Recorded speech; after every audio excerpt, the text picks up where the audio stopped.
नमस्कार दोस्तों, स्वागत है आपका हमारे चैनल हम्बल इंडियन पर। आज हम आपके लिए लेकर आए हैं श्री सत्यनारायण व्रत कथा।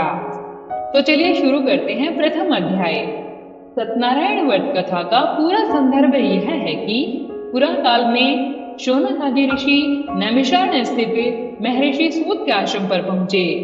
ऋषिगण महर्षि सूत से प्रश्न करते हैं कि लौकिक कष्ट मुक्ति, सांसारिक सुख समृद्धि एवं पारलौकिक लक्ष्य की सिद्धि के लिए सरल उपाय क्या है।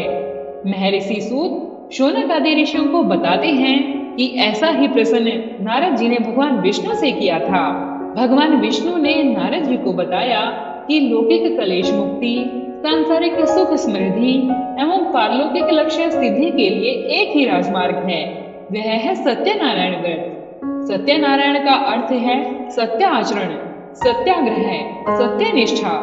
संसार में सुख समृद्धि की प्राप्ति सत्याचरण द्वारा ही संभव है। सत्य ही ईश्वर है। सत्याचरण का अर्थ है ईश्वर भगवत पूजा। कथा का प्रारंभ सूत जी द्वारा कथा सुनाने से होता है। पुरा काल में एक समय की बात है, नारद जी भगवान श्री विष्णु के पास जाकर उनकी स्तुति करते हैं। स्तुति सुनने के अनंतर भगवान श्री विष्णु जी ने नारद जी से कहा, महाभाग, आप किस प्रयोजन से यहाँ आए हैं? आपके मन में क्या है? कहिए, वह सब कुछ मैं आपको बताऊंगा। नारद जी बोले, भगवान, मृत्युलोक में अपने पाप कर्मों के द्वारा विभिन्न योनियों में उत्पन्न सभी लोग बहुत प्रकार के कलेशों से दुखी हो रहे हैं। हे नाथ, किस लघु उपाय से उनके कष्टों का निवारण हो सकेगा? यदि आपकी मेरे ऊपर कृपा हो तो वह सब मैं सुनना चाहता हूँ, उसे बताएं। श्री भगवान ने कहा, हे वत्स, संसार के ऊपर अनुग्रह करने की इच्छा से आपने बहुत अच्छी बात पूछी है। जिस व्रत के करने से प्राणी मोह से मुक्त हो जाता है, उसे आपको बताता हूँ, सुने। हे वत्स, स्वर्ग और मृत्युलोक में दुर्लभ भगवान सत्यनारायण का एक महान पुण्यप्रद व्रत है। आपके स्नेह के कारण इस समय मैं उसे कह रहा हूँ। अच्छी प्रकार विधि विधान से भगवान सत्यनारायण व्रत करके मनुष्य शीघ्र ही सुख प्राप्त कर परलोक में मोक्ष प्राप्त कर सकता है। भगवान की ऐसी वाणी सुनकर नारद मुनि ने कहा, प्रभु, इस व्रत को करने का फल क्या है? इसका विधान क्या है? इस व्रत को किसने किया और इसे कब करना चाहिए? यह सब भी विस्तार पूर्वक बतलाइए। श्री भगवान ने कहा, यह सत्यनारायण व्रत दुख शोक आदि का शमन करने वाला, धन धान्य की वृद्धि करने वाला, सौभाग्य और संतान देने वाला तथा सर्वत्र विजय प्रदान करने वाला है।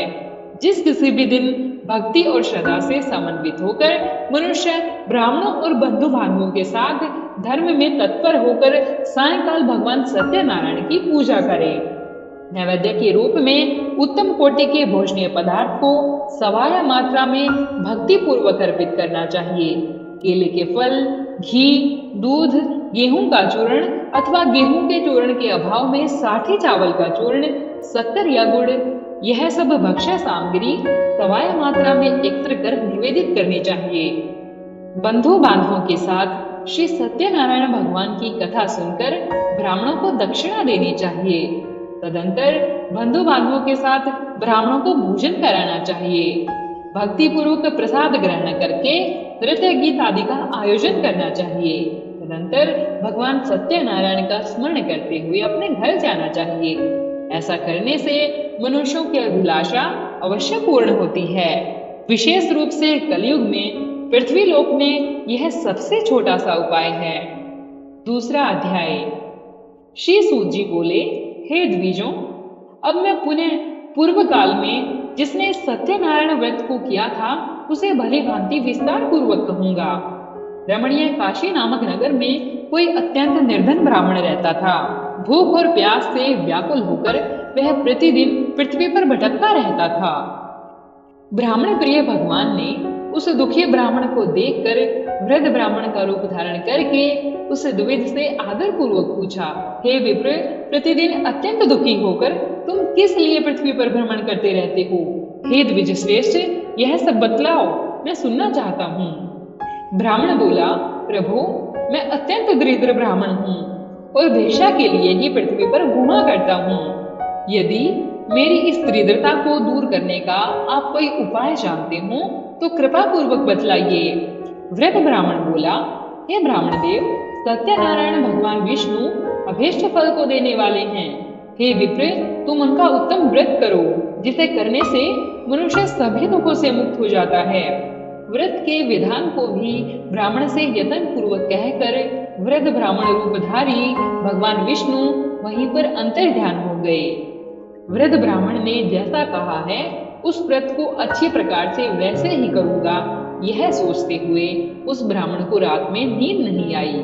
अगले दिन प्रातःकाल उठकर सत्यनारायण का व्रत करूंगा, ऐसा संकल्प करके वह ब्राह्मण भिक्षा के लिए चल पड़ा। उस दिन ब्राह्मण को भिक्षा में बहुत सा धन प्राप्त हुआ। उसी धन से उसने बंधु बांधवों के साथ भगवान सत्यनारायण का व्रत किया। इस व्रत के प्रभाव से वह श्रेष्ठ ब्राह्मण सभी दुखों से मुक्त होकर समस्त संपत्तियों से संपन्न हो गया। उस दिन से लेकर प्रत्येक महीने उसने यह व्रत किया। इस प्रकार भगवान सत्यनारायण के इस व्रत को करके वह श्रेष्ठ ब्राह्मण सभी पापों से मुक्त हो गया और उसने दुर्लभ मोक्ष पद को प्राप्त किया। हे विप्र, पृथ्वी पर जब भी कोई मनुष्य श्री सत्यनारायण का व्रत करेगा, उसी समय उसके समस्त दुख नष्ट हो जाएंगे। सूत जी बोले, हे ब्राह्मणों, इस प्रकार भगवान नारायण ने महात्मा नारद जी से जो कुछ कहा, मैंने वह सब आप लोगों से कह दिया। आगे अब और क्या कहूँ? ऋषिगण बोले, हे मुने, इस पृथ्वी पर उस ब्राह्मण से सुने हुए इस व्रत को किसने किया? हम वह सब सुनना चाहते हैं। उस व्रत पर हमारी श्रद्धा हो रही है। श्री सूत जी बोले, मुनियों, पृथ्वी पर जिसने यह व्रत किया उसे आप लोग सुने। एक बार वह द्विज श्रेष्ठ अपनी धन संपत्ति के अनुसार बंधु बांधवों तथा परिवारजनों के साथ व्रत करने के लिए उद्यत हुआ। इसी बीच एक लकड़हारा वहां आया और लकड़ी बाहर रखकर उस ब्राह्मण के घर गया। प्यास से व्याकुल वह उस ब्राह्मण को व्रत करता हुआ देख प्रणाम करके उससे बोला, प्रभु, आप यह क्या कर रहे हैं? इसके करने से किस फल की प्राप्ति होती है? विस्तार पूर्वक मुझसे कहिए। विप्र ने कहा, यह सत्यनारायण का व्रत है, जो सभी मनोरथों को प्रदान करने वाला है। उसी के प्रभाव से मुझे यह सब महान धन धान्य आदि प्राप्त हुआ है। जल पीकर तथा प्रसाद ग्रहण करके वह नगर चला गया और सत्यनारायण देव के लिए मन से ऐसा सोचने लगा कि आज लकड़ी बेचने से जो धन प्राप्त होगा, उसी धन से भगवान सत्यनारायण का श्रेष्ठ व्रत करूंगा। इस प्रकार मन से चिंतन करता हुआ लकड़ी को सिर पर रखकर उस सुंदर नगर में गया जहां धन संपन्न लोग रहते थे। उस दिन उसने लकड़ी का दुगना मूल्य प्राप्त किया। इसके बाद प्रसन्न हृदय होकर वह पके हुए केले का फल, शर्करा, घी, दूध और गेहूं का चूर्ण सवाया मात्रा में लेकर अपने घर आया। तत्पश्चात उसने अपने बांधवों को बुलाकर विधि विधान से भगवान श्री सत्यनारायण का व्रत किया। उस व्रत के प्रभाव से वह धन पुत्र से संपन्न हो गया और इस लोक में अनेक सुखों का भोग कर अंत में सत्यपुर अर्थात वैकुंठ लोक चला गया। तीसरा अध्याय। श्री सूत जी बोले, श्रेष्ठ मुनियों, अब मैं पुनः आगे की कथा कहूंगा, आप लोग सुने। प्राचीन काल में उल्कामुख नाम का एक राजा था। वह जितेंद्रिय, सत्यवादी तथा अत्यंत बुद्धिमान था। वह विद्वान राजा प्रतिदिन देवालय जाता और ब्राह्मणों को धन देकर संतुष्ट करता था। कमल के समान मुख वाली उसकी धर्मपत्नी शील, विनय एवं सौंदर्य आदि गुणों से संपन्न तथा पतिव्रता थी। राजा एक दिन अपनी धर्मपत्नी के साथ भद्रशिला नदी के तट पर श्री सत्यनारायण का व्रत कर रहा था। उसी समय व्यापार के लिए अनेक प्रकार की पुष्कल धनराशि से संपन्न एक साधु नाम का बनिया वहां आया। भद्रशिला नदी के तट पर नाव को स्थापित कर वह राजा के समीप चला गया और राजा को उस व्रत में दीक्षित देखकर विनय पूर्वक पूछने लगा। साधु ने कहा, राजन, आप भक्ति युक्त चित्त से यह क्या कर रहे हैं? कृपया वह सब बताइए, इस समय मैं सुनना चाहता हूँ। राजा बोले, हे साधु, पुत्र आदि की प्राप्ति की कामना से अपने बंधु बांधवों के साथ मैं अतुल तेज संपन्न भगवान विष्णु का व्रत एवं पूजन कर रहा हूँ। राजा की बात सुनकर साधु ने आदर पूर्वक कहा, राजन, इस विषय में आप मुझे सब कुछ विस्तार से बतलाइए। आपके कथा अनुसार मैं व्रत एवं पूजन करूंगा। मुझे भी संतति नहीं है, इससे अवश्य ही संतति प्राप्त होगी। ऐसा विचार कर वह व्यापार से निवृत्त हो आनंद पूर्वक अपने घर आया।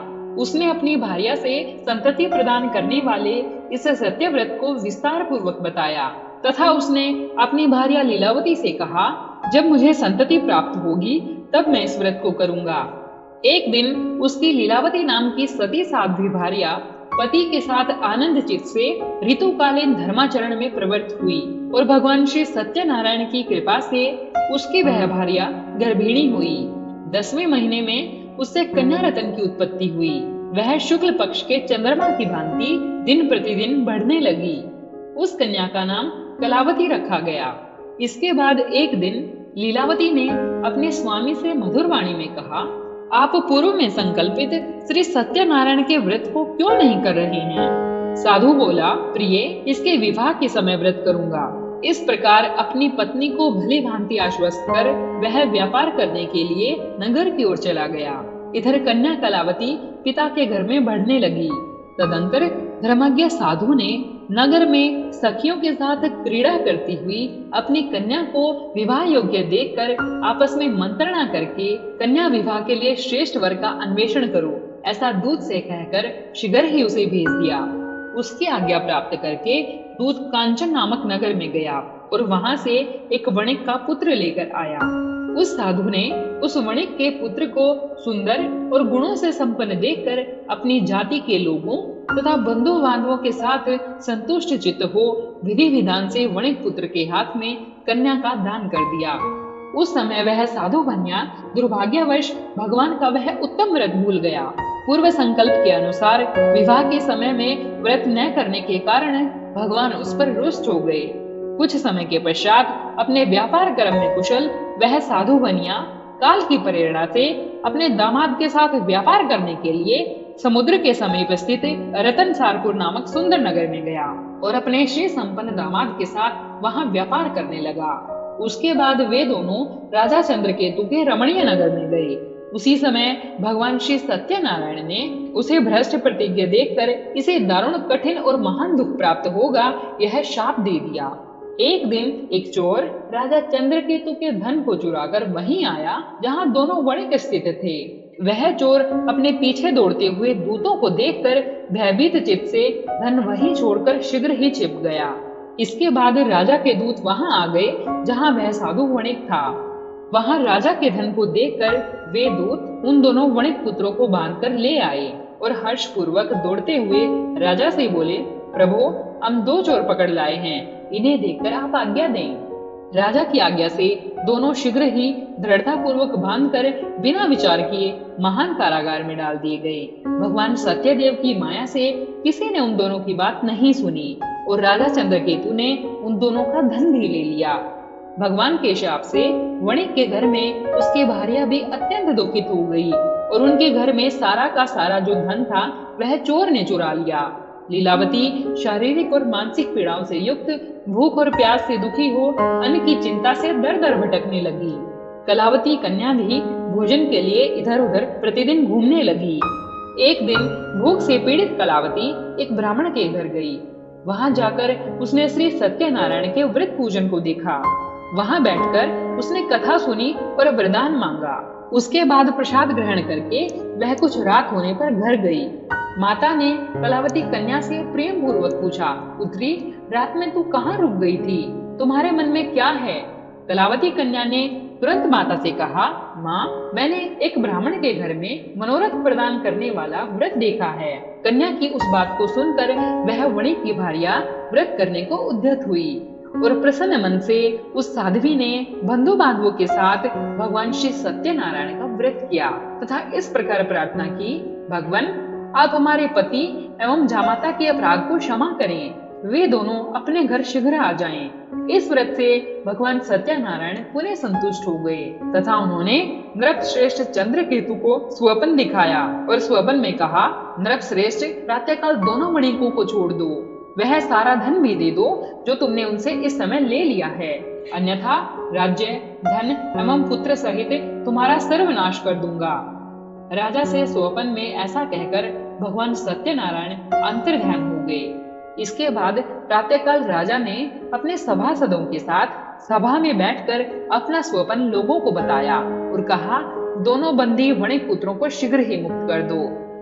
राजा की ऐसी बात सुनकर वे राजपुरुष दोनों महाजनों को बंधन मुक्त करके राजा के सामने लाकर विनय पूर्वक बोले, महाराज, बेड़ी बंधन से मुक्त करके दोनों वणिक पुत्र लाए गए हैं। इसके बाद दोनों महाजन नरपश्रेष्ठ चंद्रकेतु को प्रणाम करके अपने पूर्व वृत्तांत का स्मरण करते हुए भयविहीन हो गए और कुछ बोल न सके। राजा ने वणिक पुत्रों को देखकर आदर पूर्वक कहा, आप लोगों को प्रारब्धवश यह महान दुख प्राप्त हुआ है, इस समय अब कोई भय नहीं है। ऐसा कहकर उनकी बेड़ी खुलवाकर शोर कर्म आदि कराया। राजा ने वस्त्र, अलंकार आदि देकर उन दोनों वणिक पुत्रों को संतुष्ट किया तथा सामने बुलाकर वाणी द्वारा अत्यधिक आनंदित किया। पहले जो धन लिया था उसे दुगना करके दिया। उसके बाद राजा ने पुनः उनसे कहा, साधो, अब आप अपने घर को जाएं। राजा को प्रणाम करके आपकी कृपा से हम जा रहे हैं, ऐसा कहकर उन दोनों महाशयों ने अपने घर की ओर प्रस्थान किया। चौथा अध्याय। ऋषि गणों को कथा आगे सुनाते हुए श्री सूत जी बोले, साधु बनिया मंगलाचरण करके और ब्राह्मणों को दान देकर अपने नगर के लिए चल पड़ा। साधु के कुछ दूर जाने पर भगवान सत्यनारायण की उसकी सत्यता की परीक्षा के विषय में जिज्ञासा हुई और उन्होंने पूछा, साधु, तुम्हारी नाव में क्या भरा है? तब धन के मद में चूर दोनों महाजनों ने अवहेलना पूर्वक हंसते हुए कहा, दंडिन, क्यों पूछ रहे हो? क्या कुछ द्रव्य लेने की इच्छा है? हमारी नाव में तो लता और पत्ते आदि ही भरे हैं। ऐसी निष्ठुर वाणी सुनकर तुम्हारी बात सच हो जाए, ऐसा कहकर दंडी सन्यासी का रूप धारण किए हुए भगवान सत्यनारायण कुछ दूर जाकर समुद्र के समीप बैठ गए। दंडी के चले जाने पर नित्य क्रिया करने के पश्चात उतराई हुई अर्थात जल में ऊपर की ओर उठी हुई नौका को देखकर साधु अत्यंत आश्चर्य में पड़ गया और नाव में लता और पत्ते आदि देखकर मूर्छित हो पृथ्वी पर गिर पड़ा। सचेत होने पर वणिक पुत्र चिंतित हो गया। तब उसके दामाद ने कहा, आप शोक क्यों करते हैं? दंडी ने शाप दे दिया है। इस स्थिति में वे ही चाहें तो सब कुछ कर सकते हैं, इसमें संशय नहीं है। अतः उन्हीं की शरण में हम चलें, वहीं मन की इच्छा पूर्ण होगी। दामाद की बात सुनकर वह साधु बनिया उनके पास गया और वहां दंडी को देखकर उसने भक्ति पूर्वक उन्हें प्रणाम किया तथा आदर पूर्वक कहने लगा, आपके सम्मुख मैंने जो कुछ कहा है असत्य भाषण रूप अपराध किया है, आप मेरे उस अपराध को क्षमा करें। ऐसा कहकर बारंबार प्रणाम करके वह महान शोक से आकुल हो गया। दंडी ने उसे रोता हुआ देखकर कहा, हे मूर्ख, रो मत, मेरी बात सुनो। मेरी पूजा से उदासीन होने के कारण तथा मेरी आज्ञा से ही तुमने बारंबार दुख प्राप्त किया है। भगवान की ऐसी वाणी सुनकर वह उनकी स्तुति करने लगा। साधु ने कहा, हे प्रभु, यह आश्चर्य की बात है कि आपकी माया से मोहित होने के कारण ब्रह्मा आदि देवता भी आपके गुणों और रूपों को यथावत रूप में नहीं जान पाते। फिर मैं मूर्ख आपकी माया से मोहित होने के कारण कैसे जान सकता हूँ? आप प्रसन्न हो, मैं अपनी धन संपत्ति के अनुसार आपकी पूजा करूंगा। मैं आपकी शरण में आया हूँ। मेरा जो नौका में स्थित पूरा धन था उसकी तथा मेरी रक्षा करें। उस बनिया की भक्ति युक्त वाणी सुनकर भगवान जनार्दन संतुष्ट हो गए। भगवान हरि उसे अभिष्ट वर प्रदान करके वहीं अंतर्ध्यान हो गए। वह साधु अपनी नौका में चढ़ा और उसे धन धान्य से परिपूर्ण देखकर भगवान सत्यदेव की कृपा से हमारा मनोरथ सफल हो जाए, ऐसा कहकर स्वजनों के साथ उसने भगवान की विधिवत पूजा की। भगवान श्री सत्यनारायण की कृपा से वह आनंद से परिपूर्ण हो गया और नाव को प्रयत्न पूर्वक संभाल कर उसने अपने देश के लिए प्रस्थान किया। साधु बनिया ने अपने दामाद से कहा, वह देखो, मेरी रतनपुरी नगरी दिखाई दे रही है। इसके बाद उसने अपने धन के रक्षक दूत को अपने आगमन का समाचार देने के लिए अपनी नगरी में भेजा। दूत ने नगर में जाकर साधु की भार्या को देख हाथ जोड़कर प्रणाम किया तथा उसके लिए अभीष्ट बात कही। सेठ जी अपने दामाद तथा बंधु वर्गों के साथ बहुत सारे धन धान्य से संपन्न होकर नगर के निकट पधार गए हैं। दूत के मुख से यह बात सुनकर वह बहुत खुश हुई और उस साध्वी ने श्री सत्यनारायण की पूजा करके अपनी पुत्री से कहा, मैं साधु के दर्शन के लिए जा रही हूँ, तुम शीघ्र आ जाओ। माता का ऐसा वचन सुनकर व्रत को समाप्त करके परंतु प्रसाद का परित्याग कर वह कलावती भी अपने पति के दर्शन करने के लिए चल पड़ी।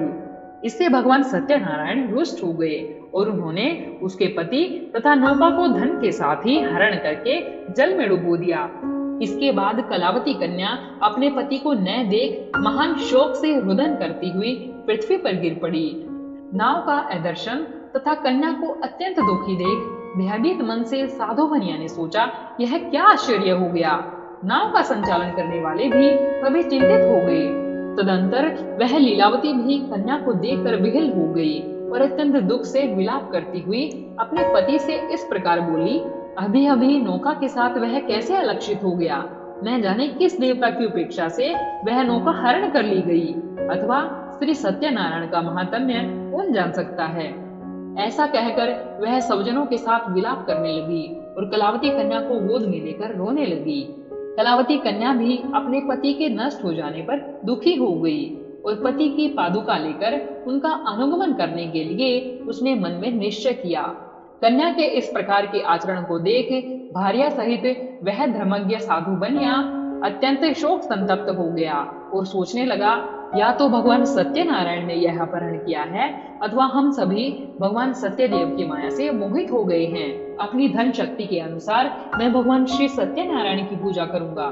सभी को बुलाकर इस प्रकार कहकर उसने अपने मन की इच्छा प्रकट की और बारंबार भगवान सत्यदेव को दंडवत प्रणाम किया। इससे दीनों के परिपालक भगवान सत्यदेव प्रसन्न हो गए।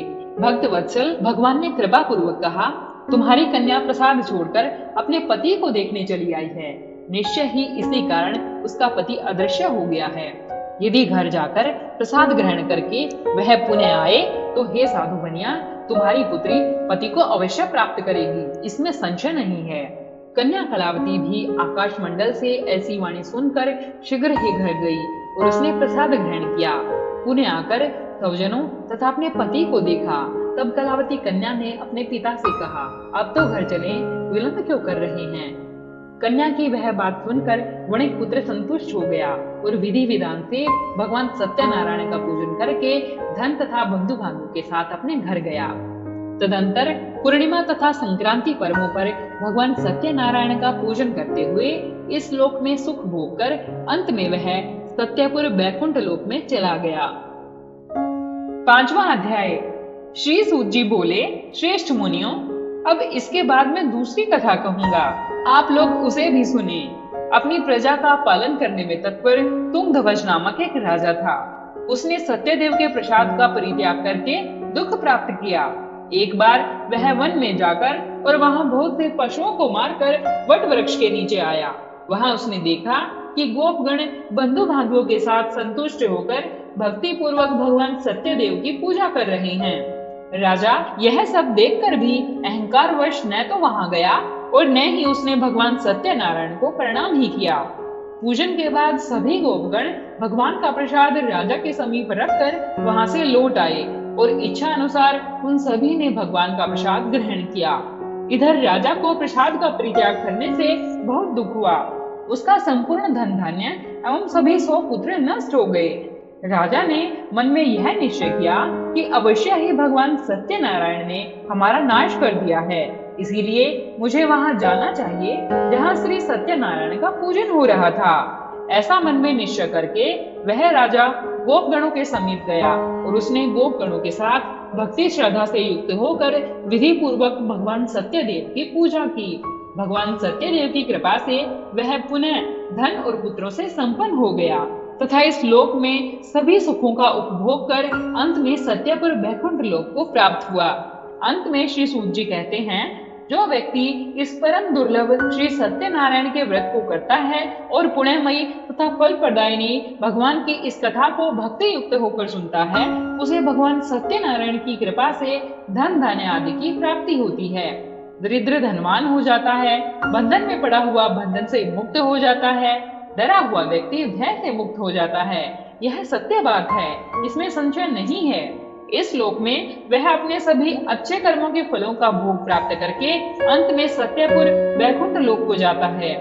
हे ब्राह्मणों, इस प्रकार मैंने आप लोगों से भगवान सत्यनारायण के व्रत को कहा, जिसे करके मनुष्य सभी दुखों से मुक्त हो जाता है। कलयुग में तो भगवान सत्यदेव की पूजा विशेष फल प्रदान करने वाली है। भगवान विष्णु को ही कुछ लोग काल, कुछ लोग सत्य, कोई ईश और कोई सत्यदेव तथा दूसरे लोग सत्यनारायण नाम से कहेंगे। अनेक रूप धारण करके भगवान सत्यनारायण सभी का मनोरक्षित करते हैं। कलयुग में सनातन भगवान विष्णु ही सत्यव्रत रूप धारण करके सभी का मनोरथ पूर्ण करने वाले होंगे। हे श्रेष्ठ मुनियों, जो व्यक्ति नित्य भगवान सत्यनारायण की इस व्रत कथा को पढ़ता है, सुनता है, भगवान सत्यनारायण की कृपा से उसके सभी पाप नष्ट हो जाते हैं। हे मुनीश्वरों, पूर्व काल में जिन लोगों ने भगवान सत्यनारायण का व्रत किया था, उसके अगले जन्म का वृतांत कहता हूँ, आप लोग उसे भी सुने। महान प्रज्ञा संपन्न शतानंद नाम के ब्राह्मण सत्यनारायण व्रत करने के प्रभाव से दूसरे जन्म में सुदामा नामक ब्राह्मण हुए और उस जन्म में भगवान श्री कृष्ण का ध्यान करके उन्होंने मोक्ष प्राप्त किया। लकड़हारा भिल मोहों का राजा हुआ और अगले जन्म में उसने भगवान श्री राम की सेवा करके मोक्ष प्राप्त किया। महाराज उल्का मुख दूसरे जन्म में राजा दशरथ हुए, जिन्होंने श्री रंगनाथ जी की पूजा करके अंत में वैकुंठ प्राप्त किया। इसी प्रकार धार्मिक और सत्यव्रती साधु पिछले जन्म के सत्यव्रत के प्रभाव से दूसरे जन्म में मोरध्वज नामक राजा हुआ। उसने आरे से चीरकर अपने पुत्र के आधे देह भगवान विष्णु को अर्पित करके मोक्ष प्राप्त किया। महाराजा तुंगध्वज जन्मांतर में स्वयंभू मनु हुए और भगवत संबंधी संपूर्ण कार्यों का अनुष्ठान करके वैकुंठ लोक को प्राप्त हुए। और जो गोपगण थे, वे सब जन्मांतर में ब्रजमंडल में निवास करने वाले गोप हुए और सभी राक्षसों का संहार करके उन्होंने भी भगवान का शाश्वत धाम गोलोक प्राप्त किया। इस प्रकार श्री स्कंद पुराण के अंतर्गत रेवा खंड में श्री सत्यनारायण व्रत कथा का यह 5वां अध्याय पूर्ण हुआ। ओम श्री सत्यनारायणाय नमः। ओम नमो भगवते वासुदेवाय।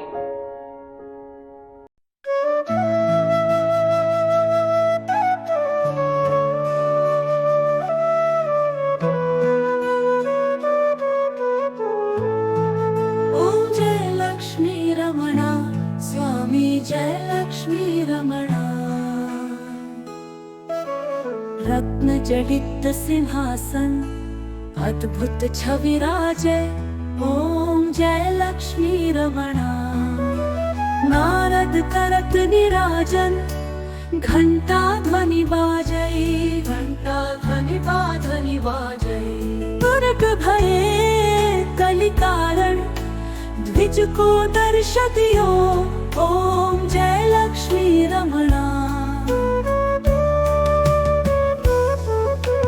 बूढ़ा ब्राह्मण बनकर कंचन महल कियो, स्वामी कंचन महल कियो।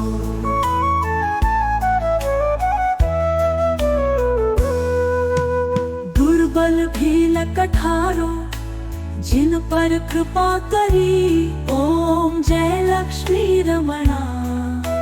चंद्रचूड़ एक राजा तिनकी विपत्ति हरी, स्वामी कन को क्यों प्रभु जी फिर स्तुति कीन्ही। वैश्य मनोरथ पायो श्रद्धा तज दीन्ही, ओम जय लक्ष्मी रमणा। स्वामी जय लक्ष्मी रमणा।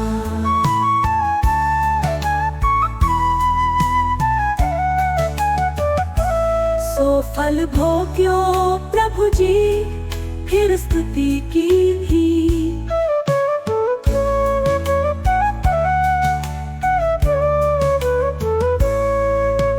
भाव भक्ति के कारण छिन छिन रूप धरियो, ओम जय लक्ष्मी रमणा। श्रद्धा धारण कीन्ही तिनको काज सरयो। बाल बाल संग राजा वन में भक्ति करी, मन वांछित फल दीन हो दीन दयाल हरि।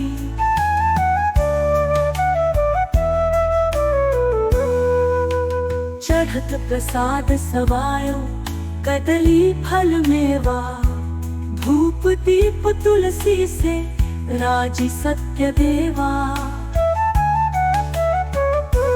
जी सत्यनारायण जी की आरती जो कोई नर गावे, रिद्धि सिद्ध सुख संपत्ति सहज रूप पावे।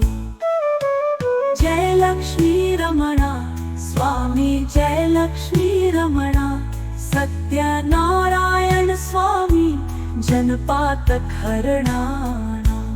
ओम जय लक्ष्मी रमणा स्वामी, जय लक्ष्मी रमणा।